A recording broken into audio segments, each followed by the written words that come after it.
नमस्ते बच्चों, परिवर्तित दिन की कक्षा में आप लोगों का स्वागत है। अब तक हम लोगों ने जितना भी पाठ पढ़ा, अब हम उसका पुनरावर्तन करेंगे, क्योंकि अगर आप अपने व्हाट्सएप ग्रुप में देखेंगे तो आपको परीक्षा का टाइम टेबल मिल चुका है। इसलिए अब हम परीक्षा की तैयारी करेंगे और प्रत्येक पाठ का फिर से पुनरावर्तन करेंगे। हमारा पहला पाठ है हमारी पृथ्वी हमारा सौरमंडल। इसके मुख्य मुद्दों के बारे में हम बात करेंगे। सबसे पहला, खगोलीय पिंड। रात में खुले आसमान में खुली आंखों से देखने पे हमें कुछ पिंड दिखाई पड़ते हैं आसमान में, उसे हम खगोलीय पिंड कहते हैं। तारे, कुछ पिंड जो है चमकते हुए दिखते हैं, टिमटिमाते हुए, उन्हें हम तारे कहते हैं। ग्रह, जो पिंड चमकते नहीं हैं उन्हें हम ग्रह कहते हैं। सौरमंडल, सूर्य एक तारा है, उसके चारों तरफ जितने भी ग्रह हैं उन सभी को हम सौरमंडल कहते हैं। पृथ्वी, सौरमंडल का एक ग्रह है पृथ्वी, जिस पर हम लोग रहते हैं, जिस पर जीवन है। हमारे सौरमंडल में कितने ग्रह हैं?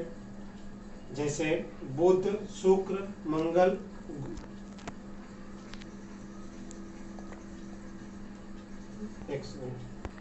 हमारे सौरमंडल के ग्रह बुध, शुक्र, मंगल, गुरु, पृथ्वी, यूरेनस, नेपच्यून और हमारी पृथ्वी। हमारे जो ग्रह हैं वो सूर्य के चारों तरफ परिक्रमा करते हैं, मतलब सूर्य के चारों तरफ चक्कर लगाते हैं। जो वो चक्कर लगाते हैं उनका एक निश्चित मार्ग होता है, जिसे हम उसकी कक्षाएं कहते हैं। कुछ ग्रहों के पास अपने छोटे छोटे पिंड हैं जो उस ग्रह का चक्कर लगाते हैं। जैसे पृथ्वी के पास जो है चंद्रमा है, चंद्रमा पृथ्वी के चारों तरफ चक्कर लगाता है। तो ऐसे पिंडों को उपग्रह कहते हैं।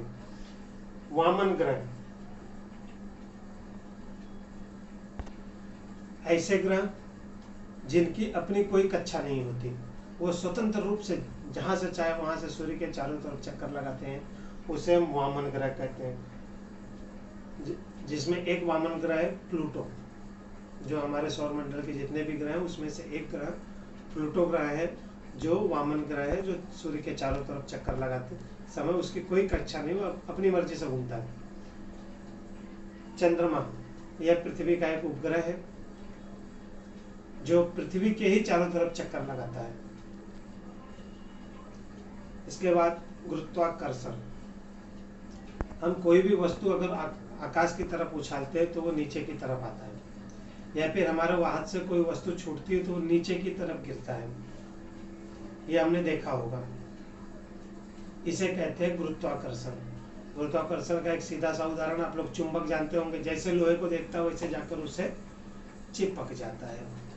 उसी प्रकार का एक चुंबक है पृथ्वी में, जिसे हम गुरुत्वाकर्षण कहते हैं, जो कि ऊपर से आने वाली हर चीज को अपनी तरफ खींचता है।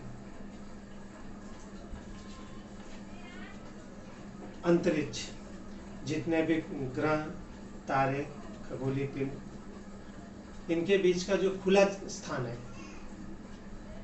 उसे हम अंतरिक्ष कहते हैं। अब मनुष्य इतनी तरक्की कर गया है कि वह अंतरिक्ष में जाने लगा है, जिसे हम अंतरिक्ष प्रक्षेपण भी कहते हैं। अंतरिक्ष में प्रक्षेपण करने के लिए, जाने के लिए पृथ्वी के गुरुत्वाकर्षण का भारी बल का सामना करना पड़ता है। इसीलिए अंतरिक्ष में जाने के लिए रॉकेट का इस्तेमाल किया जाता है।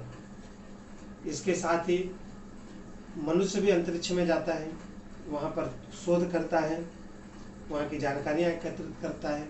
इसके लिए अंतरिक्ष यान का उपयोग करता है।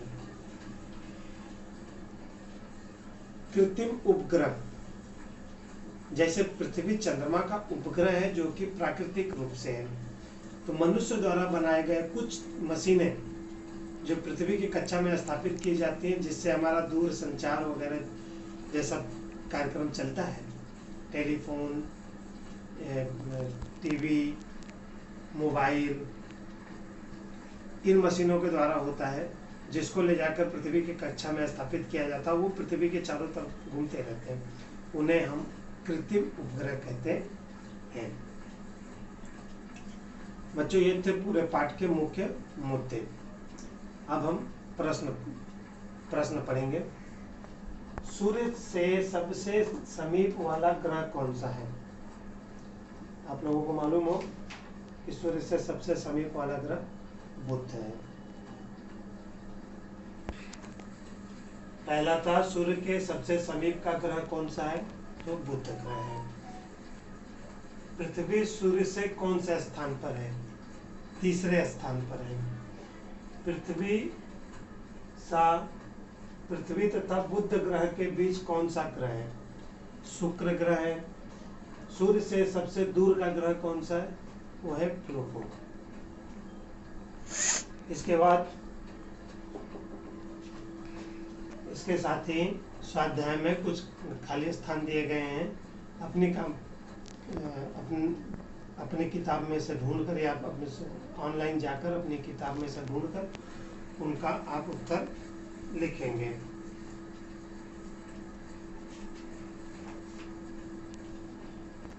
जैसे कुछ है, मैं कौन हूँ, तो उसमें दिए गए वाक्यों को पढ़कर आपको पहचानना है कि वह क्या है। ग्रह है, सूर्य है, तारा है, उपग्रह है, इस प्रकार। इसी के साथ ही बच्चों ये पाठ खत्म होता है। उम्मीद करूँ आप सभी प्रश्न उत्तरों को अच्छे से याद करें और उसे अपनी कॉपी में एक बार फिर से लिखें, ताकि जब आपकी परीक्षा हो तो आप उसे अच्छे से दे सकें। धन्यवाद।